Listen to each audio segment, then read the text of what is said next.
In 1968, about 6,000 sheep died near this government facility.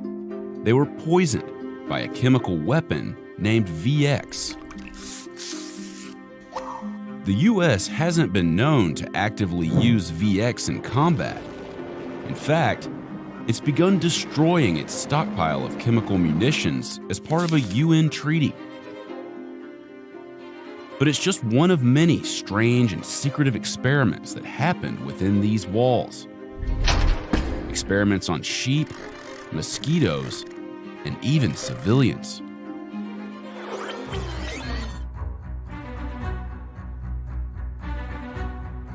About 85 miles southwest of Salt Lake City is the US government's top secret bioweapons lab. It's called the Dugway Proving Ground. The 77-year-old facility covers about 800,000 acres. That's just a little larger than the entire state of Rhode Island. And it tests some of the deadliest chemical, biological, radiological, and explosive hazards on Earth.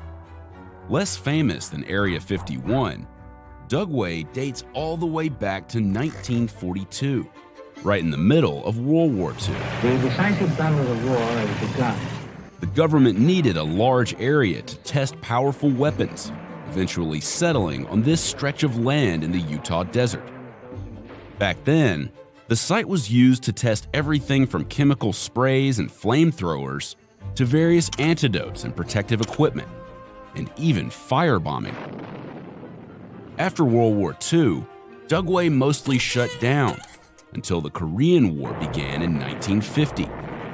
That's when the Proving Ground turned into what it is today, a permanent military base. In Dugway's first few decades, the base worked mostly on offensive weaponry, biological and chemical munitions designed to directly attack enemies. Sampling devices positioned throughout the test area yield valuable information to Chemical Corps researchers.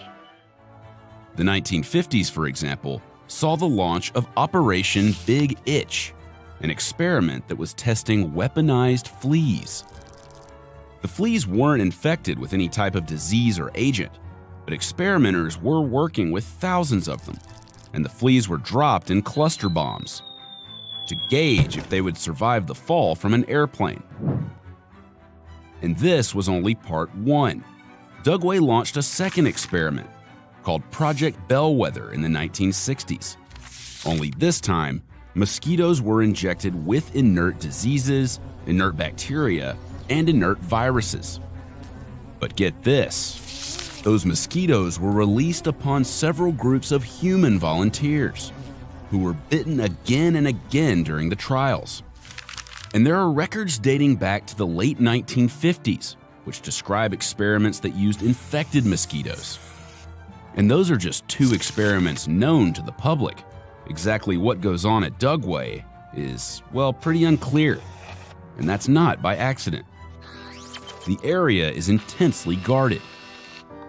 Everything that comes in and out is carefully monitored, guards are on constant patrol and actively armed, and the perimeter is lined with tall barbed wire fencing. There are even signs that authorize deadly force when necessary. Since the 1940s, officials say operations have shifted from offensive to defensive tactics. Case in point, most of the current known work prepares agents to defend against potential biological and chemical attacks.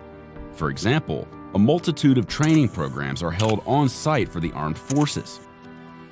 Here's one in which Army Reserve soldiers are tasked with checking the radiation levels of artillery rounds. And here's another where soldiers were tasked with identifying substances in a simulated chemical lab. Dugway's main operations include the Brock Training Facility, constructed from various shipping containers. It simulates underground environments for military training. There are also various buildings and rooms that serve specific purposes, like the decontamination testing chamber, the wind tunnel testing room, and the material test facility. But perhaps the most interesting room of all is this, the Smart Man Laboratory Facility, which houses the Smart Man dummy, a model that's used to simulate human contact with chemical agents, including the infamous VX nerve agent. Specifically, the Smart Man helps the lab develop more effective individual protection respiratory equipment, essentially gas masks and the like. A variety of chemists, chemical analysts, and technicians work on site, and the use of airtight chambers and gas masks is not only common, but mandatory. Despite all of this dangerous experimentation, the work done at Dugway hasn't always been properly contained. Remember that sheep incident? That marked the start of a worrisome track record. It happened when overhead planes spewed out the nerve agent into the wind, accidentally sending it into nearby farmland in Skull Valley. Within the next couple of days, farmers found thousands of sheep dead in their fields. The Army compensated the farmers and lent them bulldozers to bury the sheep. But the accident sparked a whole debate on the use of chemical weapons in warfare. Adding on to these questionable practices, a 1994 Senate hearing on veterans' health focused specifically on Dugway veterans and civilians. A report found that people at Dugway were exposed to biological and chemical simulants believed to be safe at the time, but that the Army had later stopped using many of them because they realized they were not as safe as previously believed. One veteran, who was accidentally sprayed in the face with the chemical DMMP in 1984, found himself wheezing and coughing the next day, symptoms that ended up lasting several weeks. Despite this, he was given only cough medicine and antibiotics by the Dugway Army Hospital. The Dugway Safety Office assured him that the chemical was safe, but by 1988, officials at Dugway had reevaluated the simulant's danger and were concerned it could cause cancer and kidney damage. In 2011, the facility slipped up again. It went on lockdown after workers lost a vial containing the VX nerve agent. Nobody was permitted to enter or exit the facility, not even the employees.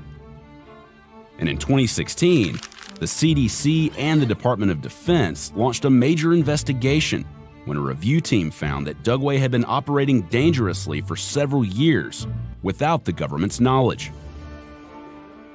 USA Today reported egregious failures by the facility's leadership and staff.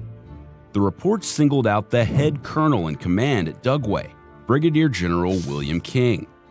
The Army's accountability investigation recognized King as unqualified, lacking the education and training to effectively oversee biosafety procedures crucial to Dugway's operation.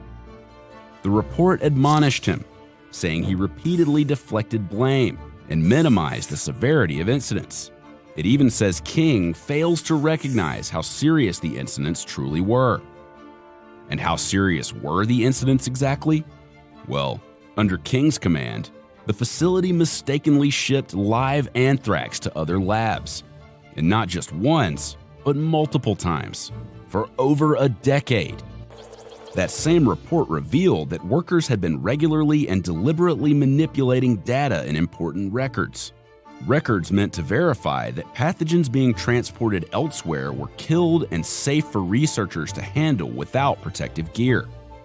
Still, the facility's shady past, secretive operations, and intense surveillance have captured the attention and skepticism of some closer observers, including several conspiracy theorist groups.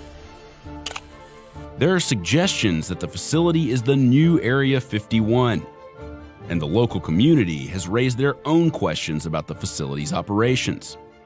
Dugway was even featured in an episode of the History Channel's UFO Hunters, in which local residents and UFO watchers were interviewed and footage from the area was examined.